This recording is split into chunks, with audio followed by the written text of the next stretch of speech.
நீதிமொழிகளின் புத்தகம் 28ஆம் அதிகாரம் 20வது வசனத்துக்கு உங்க வேதத்தை திருப்புங்க, வாசிங்க. உண்மை உள்ள மனிதன் பரிபூரணமான ஆசீர்வாதங்களை பெறுவான்.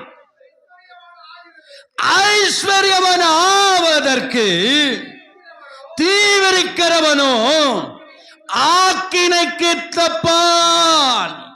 எனக்கு அருமையான தேவ பிள்ளையே, ஆவியானவர் இந்த காலவெளியில உங்களோடு பேசுகிற காரியம் என்னவென்றால், உண்மை உள்ளவனுக்கும் உண்மை இல்லாதவனுக்கும் வித்தியாசத்தை காட்ட தேவன் பிரியப்படுகிறார். உண்மை உள்ளவர்களை தேவன் அவருக்கென்று தெரிந்தெடுத்தார். வேதம் சொல்கிறது, பக்தி உள்ளவனை கர்த்தர் தமக்கென்று அவர் தெரிந்து எடுத்தார். ஒருவேளை 20 ஆண்டு காலமாய் நான் ரட்சிக்கப்பட்டு நாள்ல இருந்து இந்த சபையில ஒரு விசுவாசியாய் இருக்கிறேன், ஒரு மூப்பராய் நான் இருக்கிறேன், சபையில ஒரு முக்கியஸ்தனாய் நான் இருக்கிறேன். ஆனா 10 வருடங்களுக்கு அப்புறம் வந்தவங்க, 5 வருடங்களுக்கு அப்புறம் வந்தவங்க, 2 வருடங்களுக்கு அப்புறம் வந்தவங்கலாம் அவங்க வாழ்க்கை தரத்தை பார்த்தால் எவ்வளவு பாருங்க. அநேக கட்டடத்தின் மேல கட்டடங்கள் கட்டுகிறார்கள், அநேகர் 4 வீலர் 2 வீலர் வாங்கி விட்டாங்க, அநேக நகைநட்டுகள் சேர்த்து விட்டாங்க, பேங்க்ல எத்தனையோ பேலன்ஸ்கள் இருக்கிறது. ஆனா நான் எப்படி வந்தனோ அப்படியே நான் இருக்கிறேன்னு ஒருவேளை நினைச்சு இருக்கிறீங்களா? ஆண்டவர் பட்சபாதம் உள்ள தேவன் அல்ல. ஆண்டவர் சொல்றாரு, கேட்கிற எவனும் அவன் பெற்றுக் கொள்ளுவான். ஆண்டவர் கொடுப்பதற்கு ரெடியா இருக்கிறாரு, பெற்றுக் கொள்றதுக்கு தான் நம்ம தயாரா இல்லை. அல்லேலூயா. ஏன் சொன்னா, எங்க உண்மை இருக்கிறதோ கர்த்தர் அங்கே இருப்பார். உண்மையும் உத்தமம் எங்க இருக்கிறதோ, ஜெப வாழ்க்கை யாரிடத்திலெல்லாம் இருக்கிறதோ, ஆண்டவருக்கு கீழ்ப்படிந்து வேதத்தை யாரெல்லாம் ஒழுங்கா வாசிக்கிறீர்களோ, யாரெல்லாம் உபவாசம் இருந்து ஜெபிக்கிறீர்களோ, யாரெல்லாம் ஆத்துமாக்களுக்கு சத்தியத்தை சொல்லி சபையில ஆத்துமாக்களை கொண்டு வந்து சேர்க்கிறவர்களா இருக்கிறீர்களோ, ஒருவேளை பரிசுத்தத்திலும் கர்த்தருக்கு கொடுக்கிற விஷயத்தில எல்லாம் யாரெல்லாம் உண்மையா இருக்கிறாங்களோ, ஆண்டவர் அவர்களை வாளாக்காமல் தலையாக்கவும், அவர்களை கீழாக்காமல் ஆண்டவர் மேலாக்கவும், பூமிக்குரிய ஆசீர்வாதத்தினாலும் அந்த வானத்துக்குரிய ஆசீர்வாதத்தினால அவர்களை நிரப்பி வைக்க தேவன் வல்லவராயிருக்கிறார். அல்லேலூயா, அல்லேலூயா. எங்கே உண்மை இருக்கிறதோ, எங்கே உத்தமம் இருக்கிறதோ, எங்கே ஜெப வாழ்க்கை இருக்கிறதோ, தேவனுடைய இதயத்தை நாம் சந்தோஷப்படுத்துகிறவர்களாய் நாம் நடந்து கொள்வோமே. ஆனால் நம்முடைய வாயில சொல் பிரவாததற்கு முன்னமே அதை அறிந்த தேவன் நம்மை உயர்த்துவதற்கு வல்லவராயிருக்கிறார். ஒரு அல்லேலூயா சொல்லுங்களேன். ஒரு மாதமெல்லாம் நீங்க வேலை செய்தால்தான், ஒரு வாரமெல்லாம் நீங்க வேலை செய்தால்தான், வாரத்திலேயோ மாதத்திலேயோ நீங்க பட்ட கஷ்டத்தினுடைய பலனை வேலையிலிருந்து சம்பளம் மூலமாகத்தான் நீங்க பெற முடியும். வீட்டுக்கு தேவையானதை நீங்கள் வாங்க முடியும். எது ஒரு நல்ல கெட்டது எது நடந்தாலும் அதுல செய்ய முடியும். எப்படி நீங்க சாப்பிடுவதற்கு, வீட்டை கட்டுவதற்கு, உங்கள் தேவைகளை நீங்கள் பெறுவதற்கு வேலை செய்றீங்களோ, அத போலதான் ஜெபம் இல்லாம, வேத வாசிப்பு இல்லாம, குடும்ப ஜெபம் இல்லாம, கர்த்தருக்கு கொடுக்கிறதுல நீங்க பல விதத்துல பிசுனிதனம் பண்ணுவதில், ஆத்துமாக்களுக்கு சத்தியம் சொல்லாம, ஊழியக்காருக்கு கீழ்ப்படியாம, ஆண்டவருக்கு கீழ்ப்படியாம 8 மணி 9 மணி 10 மணி வரைக்கும் தூங்குறதுனால தான் வர வேண்டிய நன்மைகள், வர வேண்டிய ஆசீர்வாதங்கள் தடை போட்டு போறதுக்கு காரணம் என்ன தெரியுமா? யாராலையும் இல்ல, எல்லாம் ஒத்துக்கங்க, என்னால தான் அது நடந்து இருக்குது. புரியுதுங்களா உங்களுக்கு? என்ன பேசி நிக்கிறேன், புரியுதுங்களா? ஒரு மனிதனுடைய நிலைமை, ஒரு மனிதனுடைய வாழ்க்கை தரம், ஒரு மனிதனுடைய பாருங்க அந்த செயல்பாடு, அகத்தின் அழகு எதுல தெரியுமா தெரியும்? முகத்துல தெரியும். நீங்க ஜெபிக்கிறீங்களா ஜெபிக்கலையான்னு யாரையும் நீங்க கேட்க வேணாம். உங்களை உருவாக்கினவரை சுமந்து கொண்டிருக்கிற ஊழியக்காரர்கிட்ட போய் கேளுங்க, இதுல யார் ஜெபிக்கிறவங்க யார் ஜெபிக்கிறது இல்லைன்னு பாஸ்டம்மா அழகா சொல்லிடுவாங்க. இல்லையா சொல்லுங்க. அப்ப ஜெபிக்கிறவனுக்கும் ஜெபிக்காதவனுக்கும் வித்தியாசத்தை ஆண்டவர் நமக்கு காட்டுகிறார். பாஸ்டருக்கு தெரியும், ஒரு வார்த்தை சொன்னா அவர் என்னன்னாக்கா இல்லைன்னு சொன்னார்னா என்னையா வந்து நிக்கிறது யாருன்னு அவருக்கு தெரியும். ஒரு முறை ஒரு வார்த்தை சொன்னா அது உண்மையா செஞ்சிட்டாங்கன்னா பாஸ்டர் நினைக்குவாரு, இவன் உண்மையா செய்யறான், உத்தமமா செய்யறான், சொல்ற வேலையை கரெக்டா செய்யறான், இந்த அம்மா ஒழுங்கா செய்யறாங்க, இன்னும் கொஞ்சம் கொடுத்து பார்க்கலன்னு பாஸ்டர் மூலமாவே நீங்க கண்டுபிடிச்சிடலாம். அப்போ ஒருத்தன் ஒரு தாளந்த வாங்கினவன் உருப்படாதவன் யாரும் பார்க்காத இடத்துல மண்ணுல பொதிச்சு வச்சதுனால ஆண்டவரே சொன்னார், நீ எனக்கு சரிப்பட்டவன் இல்லை, நீ சோம்பேறி, உண்மை இல்லாதவன், உத்தமம் இல்லாதவன், ஆத்மா பாரம் இல்லாதவன், சொன்ன வேலைக்கு கீழ்ப்படியாதவன், நீ கொடுடா உன்கிட்ட கொடுத்த தாளந்துன்னு வாங்கி இருக்கிறவன் கையிலேயே கர்த்தர் கொடுத்துட்டார். ஓரளவுலையா சொல்லுங்க அல்லேலூயா. அப்போ எங்க உண்மை இருக்கிறதோ, எங்க உத்தமம் இருக்கிறதோ, ஒருவேளை பாருங்க நாமவே எப்படி செய்வோமே, ஆனால் நம்மை உண்டாக்கின தேவனுக்கு உங்க மேல ஒரு எதிர்பார்ப்பு இருக்கிறது. ஒருத்தரை பார்த்து ஒருத்தர் சொல்லுங்க, நீங்க சாதாரணமான ஆள் அல்ல, உங்கள் மேல தேவன் ஒரு எதிர்பார்ப்போடு இருக்கிறார். உங்களை வச்சுதான் அழிந்து போற ஜனங்களை ரட்சிக்க அவர் தாகமுள்ளவராய் இருக்கிறார். தேசம் அழிகிறது உனக்கு பாரம் இல்லையா? பட்டணங்கள் அழிகிறது உனக்கு பாரம் இல்லையா? கிராமங்கள்ல ஜனங்கள் அழிகிறார்களே பாரம் இல்லையா? இன்னைக்கு தேசம் போற போக்கை பார்த்தா எத்தனை விதமான நாட்டுக்கு விரோதமாய் நாடும் தேசப்படுகிற வேதனை பாருங்க. அந்த பவுல் சொல்றாரு, கிறிஸ்து மறுபடியும் உருவாகிற வரைக்கும் நான் கர்ப்ப வேதனை படுகிறேன். கர்ப்ப வேதனை பட்டு பிள்ளைகளை பெற்ற தாய்க்கு தான் அந்த வருத்தம் தெரியும். ஆனா குழந்தையை சுமக்க வைத்த ஆண்களுக்கு அந்த பாரம் தெரியாது. ஆண்கள் நாம் சொல்லுவோம், உனக்கு என்ன ஒரு புள்ள, 2 புள்ள, 4 புள்ள, 5 புள்ள பெற்றது முடிஞ்சு போச்சு.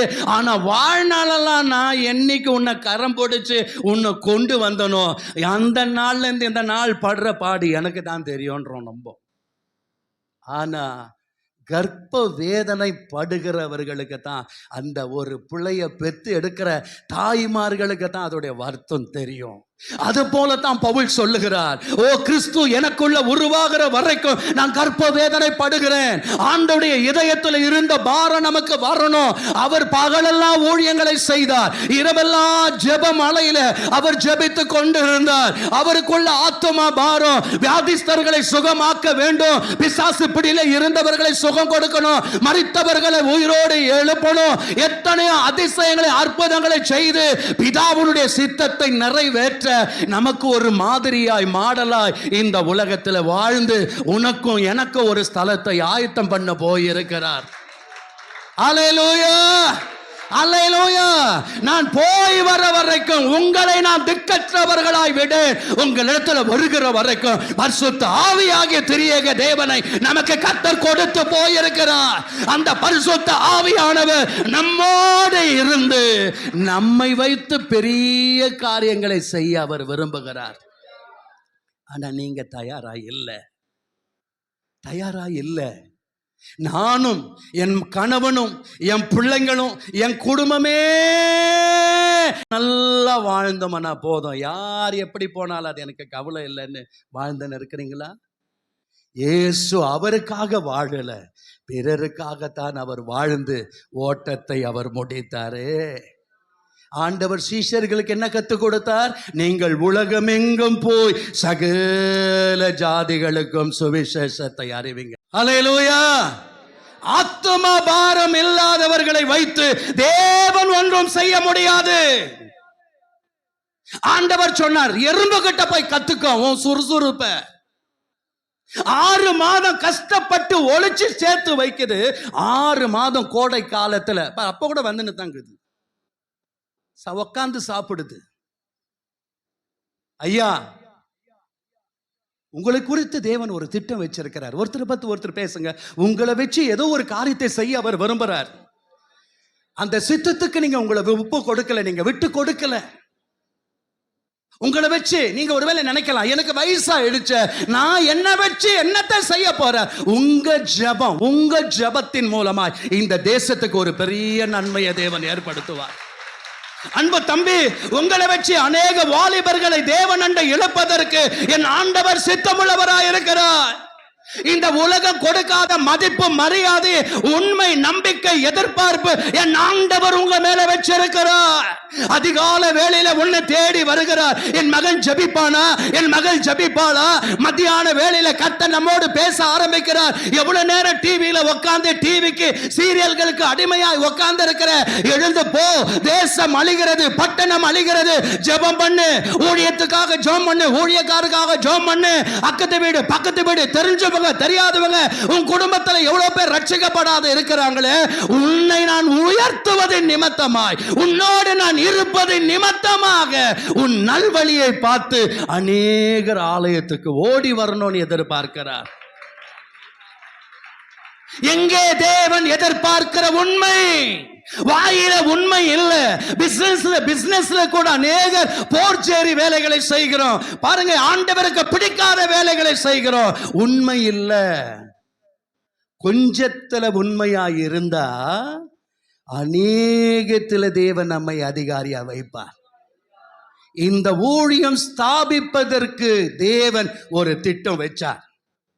இந்த ஜாதி ஜனங்கள், கோத்திரங்கள் தேவனை அறிய வேண்டும் என்றுதான் தாயின் கருவில உருவாவதற்கு முன்னமே இவரை பேர் சொல்லி ஆண்டவர் பரலோகம் செலக்ட் பண்ணினது.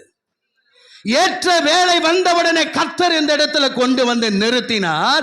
அப்பொழுது கட்டடங்கள் எல்லாம் கிடையாது.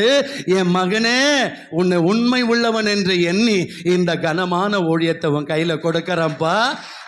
உன்னை ஒரு எந்திரமாக அநேகரை ஆறுதல் படுத்த, உன் வார்த்தையின் மூலமாய் என்னுடைய நாமம் மகிமைப்பட, இருள இருக்கிற ஜனங்கள் பெரிய வெளிச்சத்தை காண்பதற்கு உன்னை ஒரு எந்திரமாய் பயன்படுத்துறேன்னு சொல்லி பல ஆண்டுகளுக்கு முன்ன கர்த்தர் ஊழியக்காரரையும் ஊழியக்கார அம்மாவை கொண்டு வந்து கர்த்தர் இங்க ஸ்தாபித்தார். இன்னைக்கு முழங்கால்கள், எத்தனை கண்ணீர், எத்தனை பாடுகள், எத்தனை வேதனைகள். ஆண்டவர் எதிர்பார்த்த அளவுக்கு அவர்கள் உண்மையாய் வாழ்ந்த தோட்டத்தால் இந்த கட்டடம் வந்தது.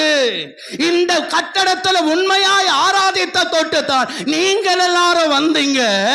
இன்னும் நீங்க உண்மையை காத்து கொண்டு ஊழியக்காரருக்கும் ஊழியக்கார அம்மாவுக்கு தோள் கொடுத்து நின்னீங்கன்னா பல ஆயிரம் ஜனங்களை கர்த்தர் கொண்டு வந்து சபையை நிரப்ப அவர் வல்லவர் ஆயிருக்கிறார்.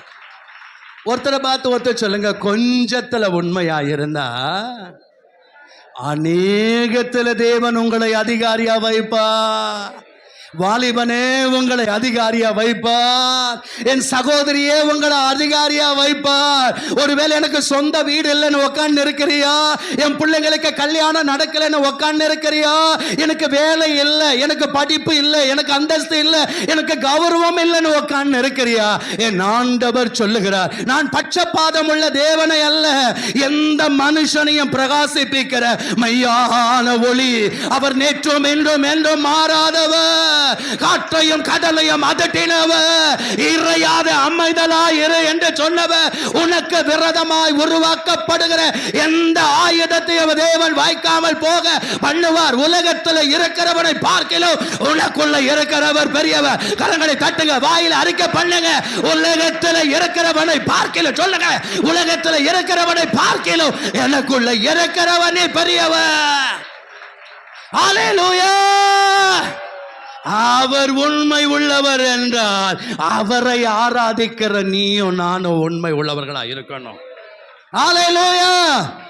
ஒரு கோழி குஞ்சை நீங்கள் எடுத்துக்கொள்ளுங்க. ஒரு கோழி, தாய் கோழியை எடுத்துக்கனா ஒரு 9 முட்டையோ 11 முட்டையோ 13 முட்டையோ வைக்கிறாங்க. 21 நாள் அது மேல அடை காக்கிறது. அந்த 21 நாளும் தாயினுடைய சாயலை அந்த குஞ்சு கோழிகள் உருவத்தை அப்படியே பெற்றுக்கொள்ளுகிறது.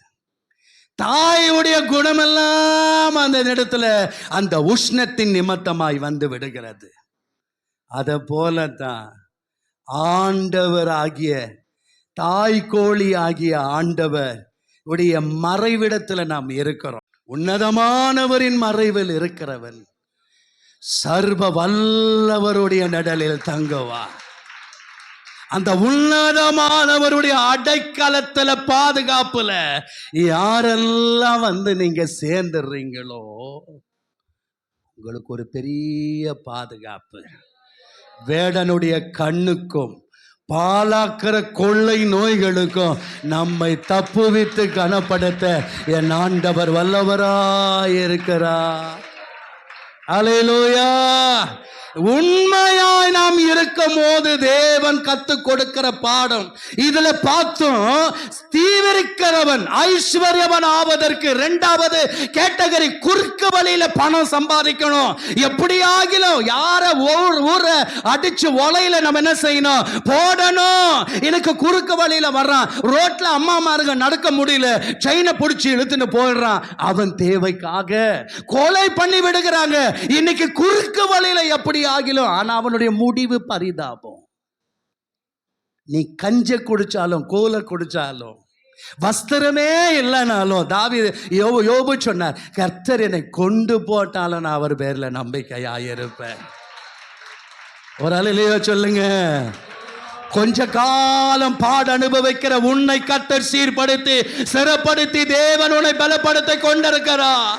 மகிமை உள்ள சன்னிதானத்தில் உங்களை மாசற்றவர்களாய் நிறுத்துவதற்கு உண்மை உள்ள மகனாக, உண்மை உள்ள மகளாக, உண்மை உள்ள உத்தமியாக, என் பிரியமே, என் ரூபவதியே, என்னுடைய உன்னுடைய அழுகையில் நான் பிரியப்படுகிறேன் என்று சொன்ன ஆண்டவருடைய ராஜ்யத்தில் நிறுத்துவதற்கு தான் இவ்வளோ வேதனையும் பாடுகளை நம்ம சகித்து கொண்டிருக்கிறோம். பாருங்க, உண்மை உள்ளவனுக்கும் உண்மை இல்லாதவனுக்கும் இந்த பூமியிலேயே நம்ம பார்த்துடலாம். அப்போ நீங்க உயர்த்தப்படணும்னா எதுல அடங்கி இருக்குது ரகசியம்? உங்க முழங்கால்ல தான் ரகசியம் அடங்கி இருக்குது. முழங்கால்களை முடக்கி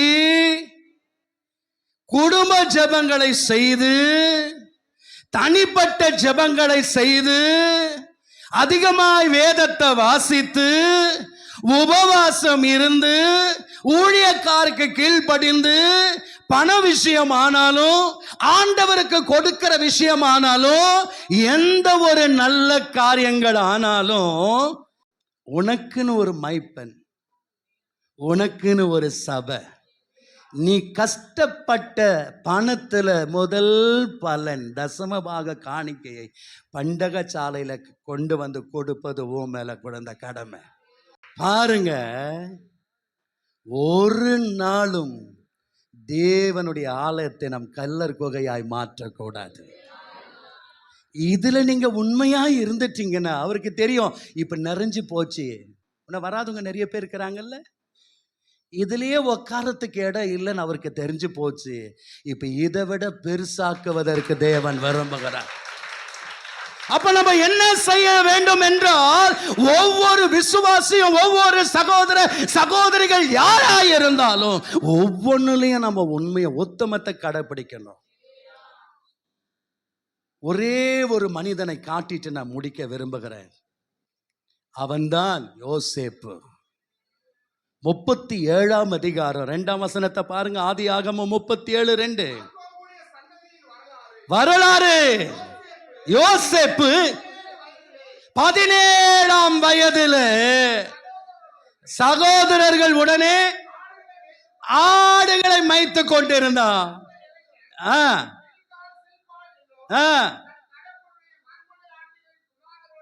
இருந்து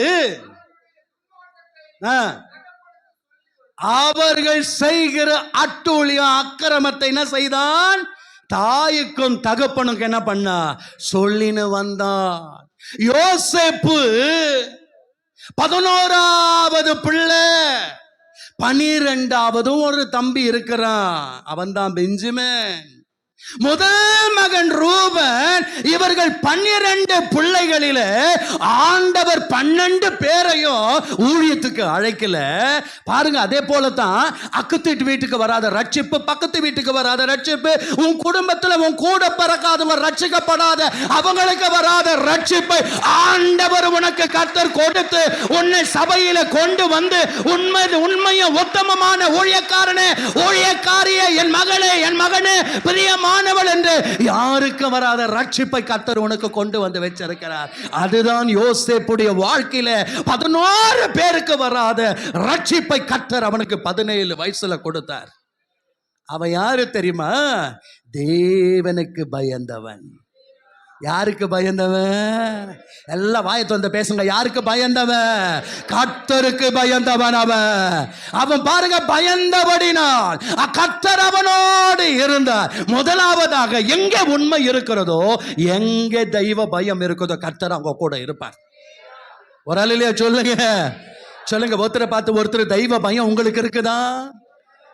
கர்த்தருடைய பயம் இருக்குதா?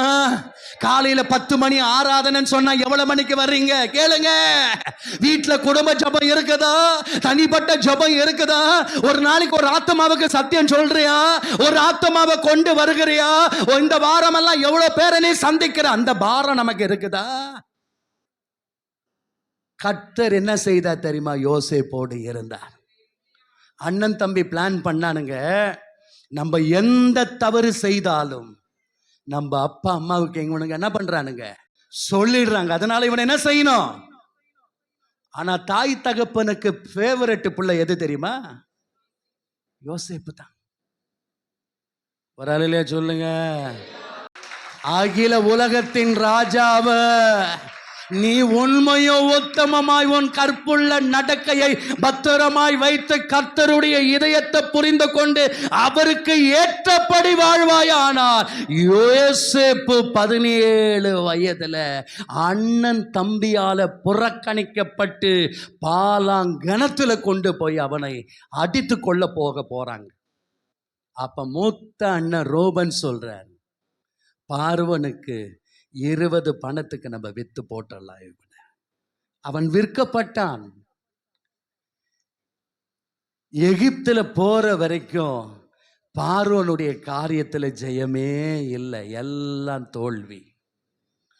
17 வயசுல யோசேப்பு எகிப்துல அடி எடுத்து வைக்கும் போது அந்த நாளிலிருந்து அவன் செய்த காரியம் எல்லாம் ஜெயமா இருந்தது.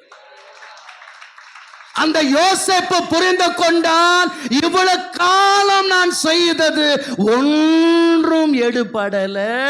என்னைக்கு இந்த யோசேப்பு வந்தானோ, என் வீடு மட்டும் இல்லை, என் அரண்மனை மட்டும் இல்லை, என்னை சூழ்ந்து இருக்கிற சமஸ்த இந்த எகிப்தியான் அத்தனை பேருடைய வாழ்க்கையும் ஜெயமா இருக்கிறது. உன் கூட கர்த்தர் இருந்தார்னா ஆண்டவர் அநேகரை உன்கிட்ட அனுப்புவார். இந்த சகோதரி கிட்ட போய் ஜெபம் பண்ணு, இந்த சகோதரன் கிட்ட போய் ஜெபம் பண்ணு, இந்த ஊழியக்காரர்கிட்ட போய் ஜெபம் பண்ணு, இந்த ஊழியக்கார அம்மா கிட்ட ஜெபம் பண்ணு.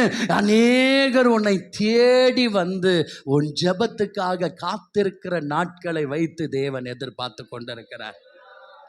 யோசேப்புடையோடு கர்த்தர் இருந்தார். கொஞ்சம் யோசனை பண்ணி பாருங்க, ஏன் கூட கர்த்தர் இருக்கிறாரா? அவர் எதிர்பார்க்கிற பரிசுத்தம் எனக்கு இருக்குதா? அவர் எதிர்பார்க்கிற மாதிரி நான் ஊழியம் செய்யறேன்னா, அவர் எதிர்பார்க்கிற அளவுக்கு ஆத்துமாக்கு சத்தியம் சொல்லிக்க கொஞ்சம் நினைச்சு பாருங்க. கடைசியில என்ன ஆச்சு தெரியுமா?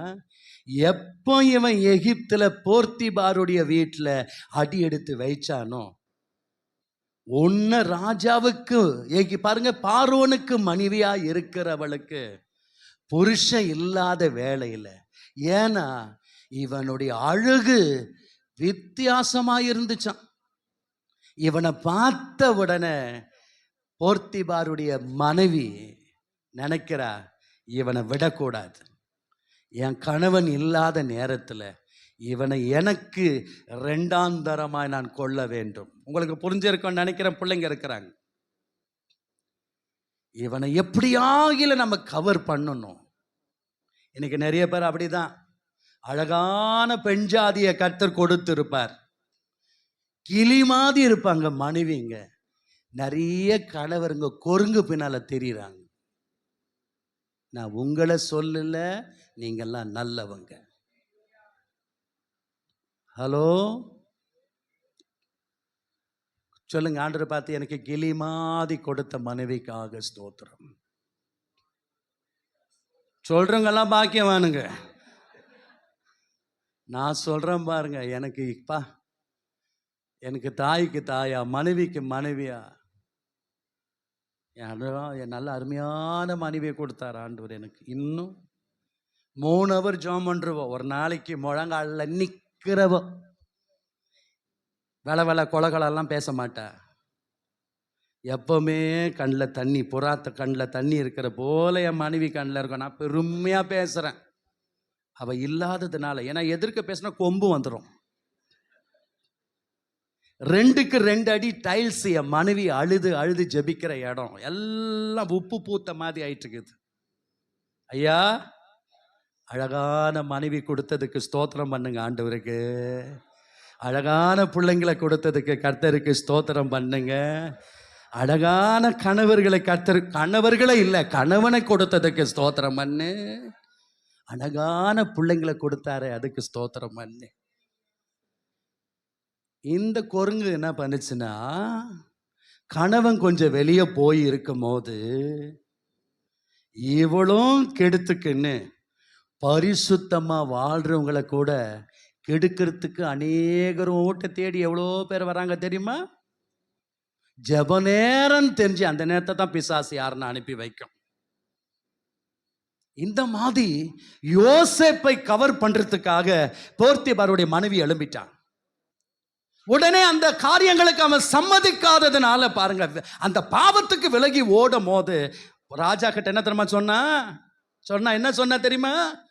என்னை வேணும்னு கை பிடிச்சி இழுத்துட்டான். இவன் செய்யாத தவறுக்கு 17 வயசுல சிறைச்சாலைக்கு போனவன் எத்தனாவது வருஷத்துல விடுவிக்கப்படுறாரு தெரியுமா? 30வது வயதுல 13 வருஷ காலங்கள் சிற வனவாசம். 13 வருஷம் ஜெயில இருக்கும் போது கர்த்தர் அவனை விட்டு விலகவே இல்லை. வேதத்துல நீங்க படிக்கும் போதெல்லாம் கர்த்தர் யோசேப்போடு இருந்தா. எங்க உண்மை இருக்கிறதோ, உத்தமம் இருக்குதோ, என் புருஷன் பார்க்கல தவறு செஞ்சா என்ன, என் மனைவி பார்க்கல தவறு செஞ்சா என்ன, மனிதர்கள் முகத்தை பார்க்கிறோம், நம்முடைய உள்ளத்தை ஆண்டவர் பார்த்து கொண்டிருக்கிறார். அவருக்கு மறைவானது ஒன்றுமே இல்லை. உங்க கற்புள்ள நடக்கையை நம்ம என்ன செய்யணும்? பத்திரமாய் பாதுகாக்கப்படணும். அந்த 13 வருடங்கள் ஆன உடனே யோசேப்புக்கு தெரிஞ்சிடுச்சு, கர்த்தர் இவனோடு இருக்கிறார். எங்க அவன் உயர்த்தப்படுறான் பாருங்க. ஆதியாகமம் 41:46 வசனம்.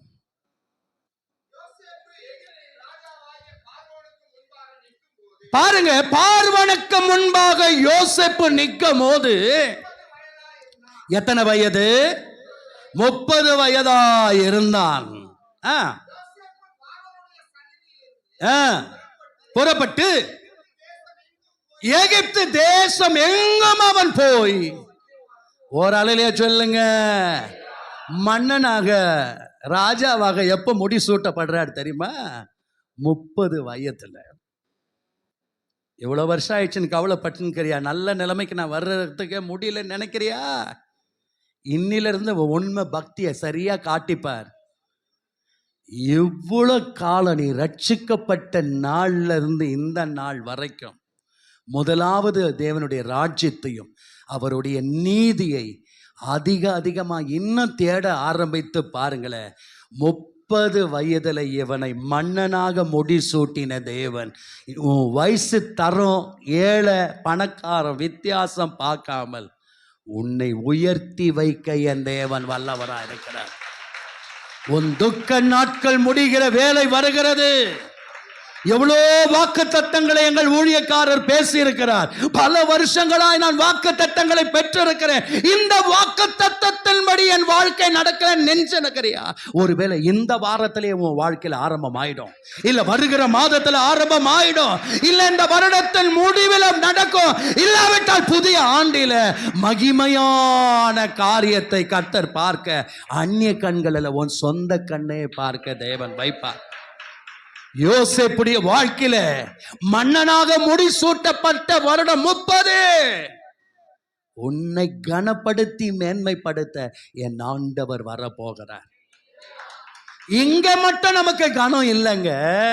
நீங்களும் நானும் ஒரு நாளைக்கு பரலோகம் போக போறோமா இல்லையா? போக போறோமா இல்லையா? போக போறோம். அன்னைக்கு பிதாவுக்கு முன்பதாக சிங்காசனத்தில் அமர்ந்திருக்கிற ஆண்டவர் எழுந்து நின்று உங்களையும் நம் எல்லாரையும் வரவழைக்க அவர் சொல்லுவார், என் பிதாவினால் ஆசீர்வதிக்கப்பட்டவர்களே உள்ளே வாருங்கள், இவர்கள் ஆட்டுக்குட்டியானுடைய ரத்தத்தினால சாட்சியின் வசனத்தினால இவர்கள் தெரிந்தெடுக்கப்பட்டவர்கள், பாடுகளையும் நிந்தைகளையும் அவமானங்களையும் அனுபவித்தவர்கள். நீ கொஞ்சத்தில் பூமியில உண்மையா இருந்ததுனால அநேகத்துல நீ அதிகாரியாய் வந்து அமரு என்று உனக்காக அநேக கதவுகளை தேவன் திறந்து வைக்க என் ஆண்டவர் வல்லவராய் இருக்கிறார். மரகதம், கோமதேகம், பதுமராகம், புஷ்பராகம், படிக்க பச்சை, இந்திரநீல, சுகந்தி இவைகளுக்கு இப்படி போன்ற நிறைய தங்க வீதியில உங்களை என்னை நடக்க வைக்க தேவன் வல்லவராய் இருக்கிறார். வாடகை வீட்டில் வாழ்ந்து நினைக்கிறீங்களா? குடிசை வீட்டில் வாழ்ந்து நினைக்கிறீங்களா? என் ஆண்டவர் சொல்றார், தங்கத்தால மனிதனால கட்டப்பட்ட கட்டடம் அல்ல, என் சொந்த கையினால உருவாக்கப்படுகிற கட்டம். அதுல போய் நீயும் நானும் வசிக்கணும்னு சொன்னா நமக்கு உண்மை முதலாவது நமக்கு தேவை. எந்த போஸ்ட் ஆண்டவர் கொடுத்தார் தெரியுமா யோசேப்புக்கு? இப்ப இருக்கிற போஸ்டுங்கள்ல எந்த போஸ்ட் கொடுத்தார் தெரியுமா? ஜனாதிபதி போஸ்ட் பார்வோன் வச்சுக்கினார். பிரதம மந்திரி PM இப்ப இருக்கிற மோடி ஐயா போஸ்ட் ஆண்டவர் யோசேப்புக்கு கொடுத்தார். அவர் சொல்றார், எனக்கு எப்படி ரதங்கள் குதிரைகள் ஜனங்கள் இருக்கிறாங்களோ அத போல உனக்கும் குதிரைகளும் ஜனங்களும் இருப்பாங்க. அப்ப நீ உயர்த்தப்படணும்னா இத்த கரெக்டா வச்சுக்கணும்னா தேவன் நம்மளை மேன்மைப்படுத்துவார்.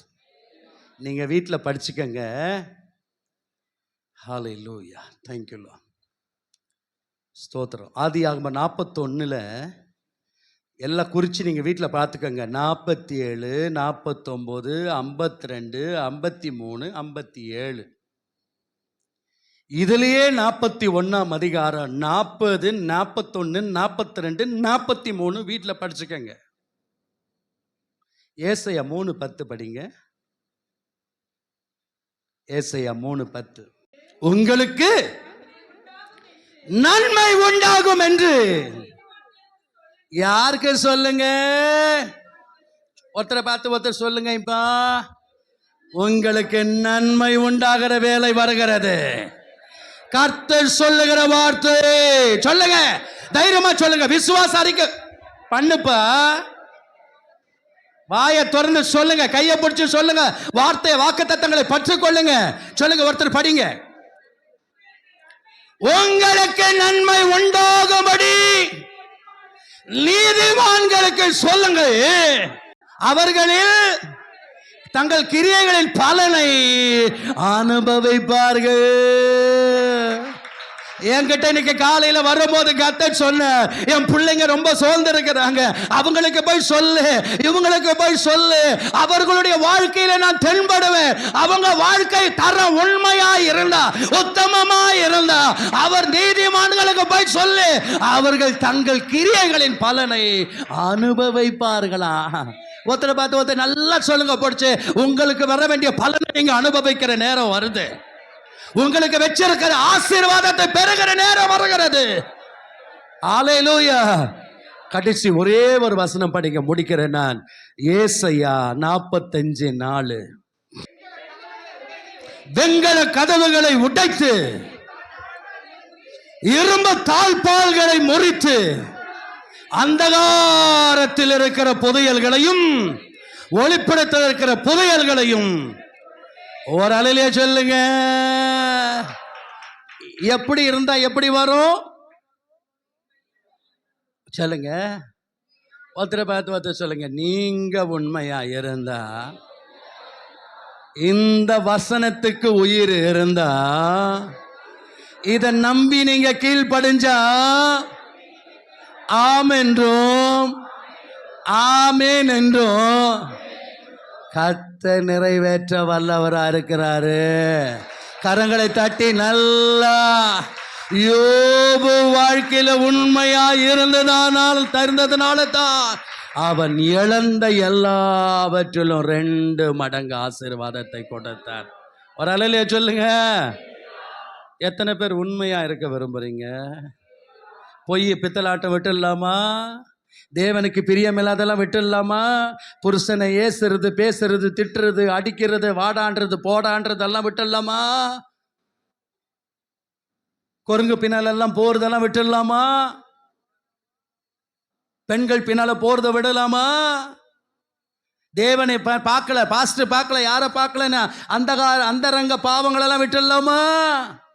விட வேண்டியதை விட்டாதான் கொடுக்க வேண்டியதை என் ஆண்டவர் அள்ளி குலுக்கி சரிந்து வீழும்படியா நன்றாய் அழுந்து உங்க மடியில போட வல்லவரா இருக்கிறார். அல்லேலூயா.